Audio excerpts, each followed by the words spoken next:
Hi guys, நம்ம video போயிட்டு 1 year ஆச்சு. அதெல்லாம் உங்களுக்காக ஸ்பெஷலாக பால் கொழுக்கட்டை எப்படி செய்கிறதுன்னு சொல்லியிருக்கோம். அதுவும் இதில் வந்து ஒயிட் கலரில் இல்லைன்னு கேட்காதீங்க, ஏன்னா இது வந்து வெள்ளத்தால் செஞ்ச பால் கொழுக்கட்டை.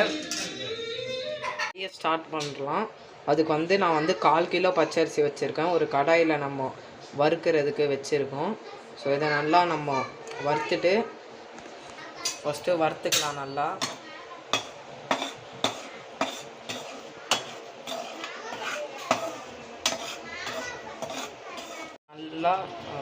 வறுத்துட்டோம்.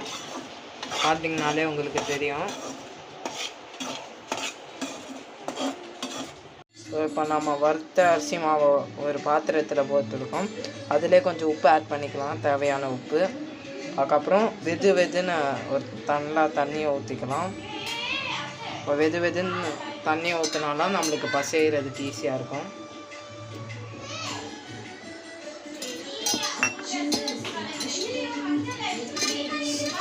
ஸ்டார்ட் பண்ண உடனே ஃபுல்லாக தண்ணி ஊற்றிடாதீங்க, கொஞ்சம் கொஞ்சமாக ஆட் பண்ணி உங்களால் பசைகிற வரைக்கும் பசைங்க. உங்களுக்கு வந்து பசைய தெரியும், அப்படியே அதை பார்த்தீங்கன்னா தெரியும், உங்களுக்கு கட்டியாகும்.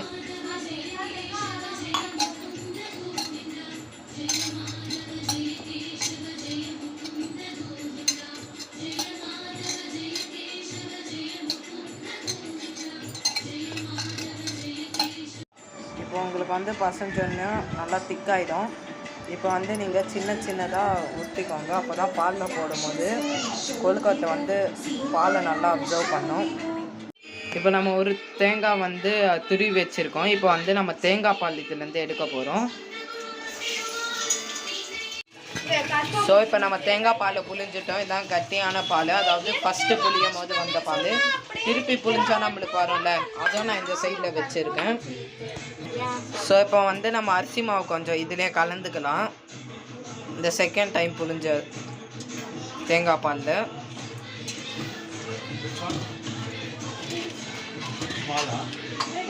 தேவையான வாட்டர் நல்லா ஆட் பண்ணிக்கோங்க. வந்து இதை நம்ம ஸ்டவ்வில் வச்சு புல்லில் வச்சுக்கலாம். இப்போ இதை நல்லா கொதிக்கட்டும். அதுக்கப்புறம் நம்ம கட்டியான பாலும் ஊற்றிட்டு கொழுக்கட்டையை உள்ளே போடலாம். இப்போ உப்பு கூட ஆட் பண்ணிக்கலாம், நம்மளுக்கு தேவையான உப்பு. ஸோ இப்போ வந்து தேங்காய் பால் நல்லா கொதிச்சிச்சு. இப்போ வந்து நம்ம கொழுக்கட்டையை ஆட் பண்ணலாம். ஃபுல்லாக ஆட் பண்ணி கொதிச்சோடனே அந்த திக்கான தேங்காய் பாலை ஊற்றலாம். நல்லா கொழுக்கட்டை வேகட்டும். இப்போ பார்த்தீங்கன்னா தெரியும், கொழுக்கட்டை நல்லா வெந்துடுச்சு. இப்போ வந்து நம்ம வந்து இதுக்கு தேவையான சர்க்கரை ஆட் பண்ண போகிறோம். இப்போது உங்களுக்கு சர்க்கரை வேணும் நல்லா ஆட் பண்ணலாம். இப்போ நாங்கள் வந்து வெல்லம் ஆட் பண்ண போகிறோம்.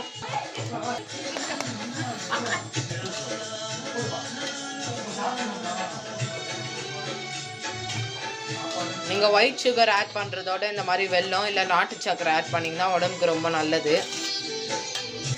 இப்போ நம்ம திக்காக தேங்காய் பால் வச்சுருந்தோம்ல, இப்போ அதை நம்ம ஆட் பண்ணிக்கலாம்.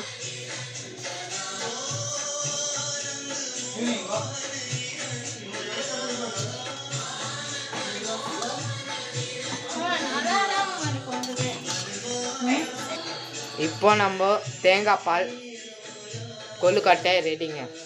நீங்களும் இந்த ரெசிபியை வீட்டில் ட்ரை பண்ணுங்கள், சூப்பராக இருக்குது. சீரியஸாக சொன்னதான்.